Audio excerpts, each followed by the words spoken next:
ఇంకోటి ఏంటంటే పవన్ కళ్యాణ్ గారి మూవీలోనే ఒకటి ఉంది, నా రాజు గాకురా మా అన్నయ్య అనే పాటలో, నమ్మొద్దు నమ్మొద్దు రన్నో నాయకుణ్ణి గుమ్మ నీ కొరది ఇస్తాడమ్మో నమ్మినోన్ని తన బతుకులో వెలుగు కొరకు నాయకుడు మత కలహం తెస్తాడు. ఇంతకుముందు మత కలహం తెచ్చింది ఎవరు? కొన్ని రోజులు మా అమ్మమ్మ దీపారాధన చేస్తే మా నాన్న దాంట్లోనే సిగరెట్ వెలిగించుకున్నాడు అంటాడు.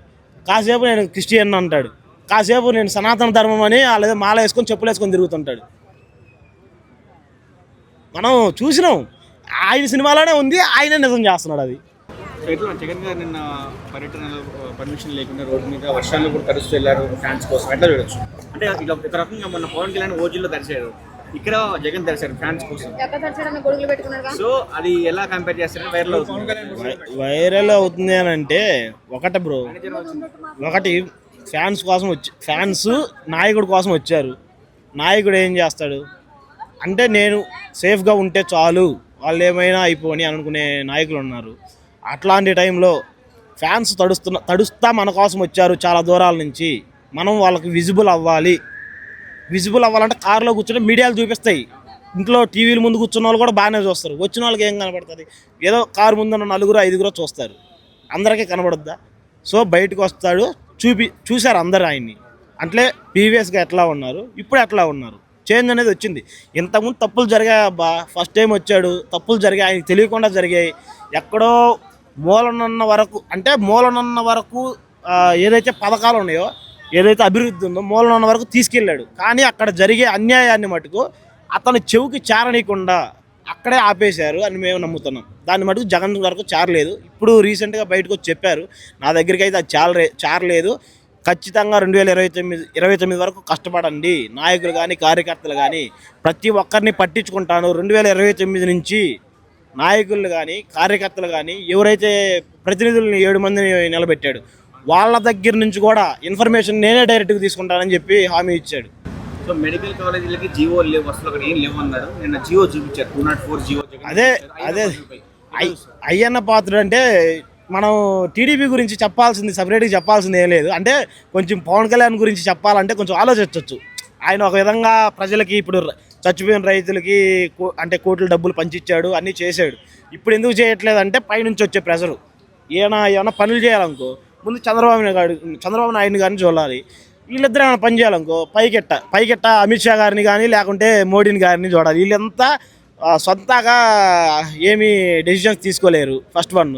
అదే జగన్మోహన్ రెడ్డి అనుకోండి, సొంత నిర్ణయం అనమాట తీసుకుంటే ఉప ముఖ్యమంత్రుల డెసిషన్ తీసుకుంటాడు, వాళ్ళు నచ్చలేదంటే డైరెక్ట్ ప్రొసీడింగ్ అయిపోతుంది. అది కానీ యూజ్ ఉంది అంటే ఖచ్చితంగా ప్రొసీడింగ్ అయిపోతుంది. ఎక్కడ యూజ్ ఉన్నా కానీ తీసుకోలేకపోతున్నారు. ఇంతకుముందు ఆటో వాళ్ళ గురించి చర్చ జరిగింది. ఆటో వాళ్ళు మేము బతకలేకపోతున్నాము, మాకు ఆటో అన్నీ మీరే గవర్నమెంట్లోకి తీసుకోండి, మేము మీకు పని చేస్తాము, మాకు నెలకు 15,000 20,000 శాలరీలు ఇవ్వమని అడిగారు. 15,000 సంవత్సరానికి ఇస్తే ఏం సరిపోతాయి? ఇప్పుడు నేనే సాఫ్ట్వేర్లో జాబ్ చేస్తున్నాను, ఒక 50,000 శాలరీ ఇస్తున్నారు. నా 50,000 సాఫ్ట్వేర్ జాబ్ నువ్వు లాక్కొని నాకు సంవత్సరానికి 15,000 ఇస్తే ఏమన్నా సరిపోద్దా? ఇప్పుడు ఆటో ఉండే వాళ్ళు ఏం చేస్తారు? ఎట్టకాదన్నా బాడుగులు అన్నీ కలిపి, బాడుగులు పర్సన్స్ని ఎక్కించుకొని పోయేటి అన్నీ కలిపి నెలకు ఒక 30,000 పోగు చేసుకోగలరు, వాళ్ళ ఫ్యామిలీని నడుపుకోగలరు, తద్వారా వాళ్ళ పిల్లల్ని కూడా చదివించుకోగలరు. అవునా కదా? ఇప్పుడు అదంతా లాగేసుకుని ఉచిత బస్సు పెట్టాడు, దానివల్ల ఎవరికి లాభం? ఇప్పుడు పనిచేసే మొగోళ్ళకి పెట్టు, వాళ్ళు ఎక్కువ మంది తిరుగుతారు, వాళ్ళకి లాభం ఉంది. లేదంటే డబ్బులు కట్టిన వాళ్ళు ఎంతోమంది స్టూడెంట్స్ ఉన్నారు, వాళ్ళకి పెట్టండి. డబ్బులు కట్టిన వాళ్ళు ఉన్నారు, వాళ్ళకి పెట్టండి ఉచిత బస్సు. రేపు ఫ్యూచర్లో వాళ్ళు డెవలప్ అయితే అబ్బా మాకు ఉచిత బస్సు పెట్టారా.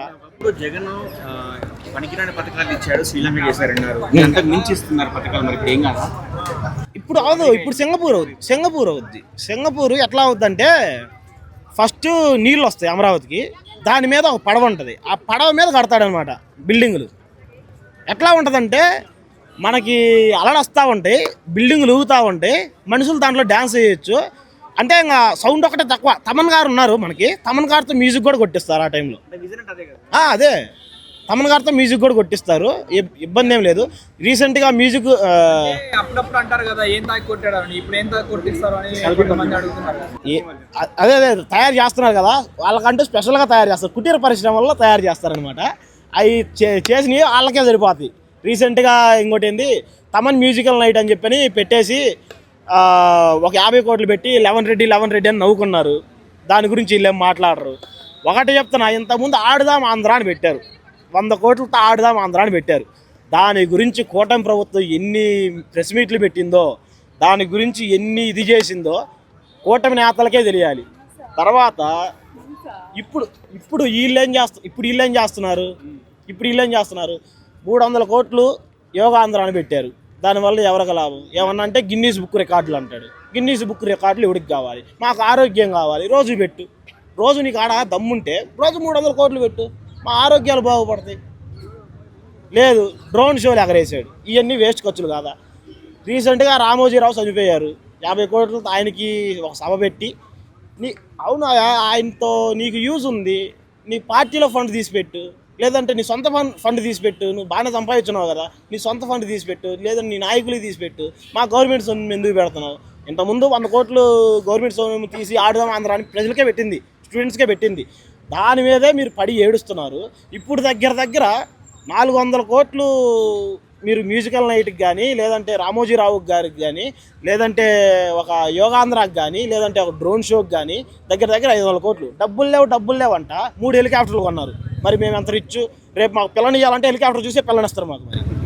మరి ఇప్పుడు జగన్ గారు ఎప్పుడు బయటకు వచ్చినా కూడా ఆ సభ అయిపోగానే కిరా కార్తీక్ సీమరాజా దాని మీద కామెంట్స్ చేయడం, ఆ వీడియోస్ మీద ఎట్లా చూస్తారు అంటే వాళ్ళు చేసే వీడియోలు ఏం బాగలేవు. నేను ఒకటే అడుగుతా, ఇంతకుముందు వాళ్ళు అన్నారు, నేను చూసా వీడియోలు, అరే ఇంతకుముందు నాని అన్నాడు, లేదంటే ఇంకొకరు ఎవరు రోజా గారు అన్నారు అని అన్నారు. సరే అయ్యా, వాళ్ళకంటే బుద్ధి లేదు నీకు లేదా? వాళ్ళకంటే బుద్ధి లేదు నీకు లేదా? సరే, వాళ్ళకంటే కొంచెం పవర్ ఉంది, తిట్టారు, తప్పించుకున్నారు. ఇప్పుడు మీరు పదవిలోకి వచ్చినా వాళ్ళని ఏం చేయలేకున్నారు. రేపు వైసీపీ పదవిలోకి వస్తుంది, మీకు తప్పించుకునే దమ్ముందా? మీకు ఆడ తప్పించుకునేంత పవర్ ఉందా? లేదంటే ఏది అంటే ఏదైనా ఒక వేరే కంట్రీకి పారిపోయే అంత శక్తి అన్నా ఉందా? మేము బెదిరించమని మేము డైరెక్ట్ చంపేస్తామని చెప్పట్లా. చట్టాలే ఎవరికైనా ఇప్పుడు రెడ్ బుక్ రాజ్యాంగం అడ్డంగా దున్నుకుంటా పోతుంది. మేము ఏమన్నా అడిగాము దాని గురించి? మేమేం అడగట్లా, అవునా కాదా? మేము నరుగుతామని ఎవరికి చెప్పము. ఏ అయితే చట్టాలు ఉన్నాయో ఆ చట్టం తన పని తను చేసుకుపోద్ది, అంతే. అది అసెంబ్లీలో బాలకృష్ణ గారు సైకో జగన్ అన్నారు కదా, దాని గురించి మీరు? సైకో జగన్ అన్నాడంటే ఒకటి చెప్తా. ఇంతకుముందు ఒకసారి అరెస్ట్ అయ్యారు బాలకృష్ణ గారు. అరెస్ట్ అవుతుంటే ఒక సర్టిఫికేట్ తెచ్చుకున్నారు, నాకు మెంటల్ ఉంది అని. మరి మెంటల్ ఉన్నాడు గురించి మనం ఏం మాట్లాడతాం బ్రో? ఓటమి అంతకుముందు వైఎస్ జగన్మోహన్ రెడ్డి గారు సీఎం అధికారంలో ఉన్నప్పుడు పరదాల సీఎం అని అన్నారు. వాళ్ళు చూస్తేనేమో హెలికాప్టర్, అదే 3 హెలికాప్టర్లు. మరి ఆ రాష్ట్రానికి ఆదాయం పెంచుతున్నారు కదా, 3 హెలికాప్టర్లు ఉన్నారంటే మరి చూడండి. ఇప్పుడు నా కాడ ఒక 10 ఎకరాల పొలము, లేదంటే 2 కార్లు ఉన్నాయంటే ఎవరైనా పిల్లనిస్తారు. మరి ఏపీకి 3 హెలికాప్టర్లు ఉన్నాయి, పిల్లనివ్వరా? ఇంకా యూత్ అందరికీ చంద్రబాబు, పవన్ కళ్యాణ్ గారు, లోకేష్ గారు, అంగళపూడి అనిత గారే పెళ్లి చేయాలి. యూత్ అందరికీ జాబులు వాళ్ళే ఇస్తా అన్నారు.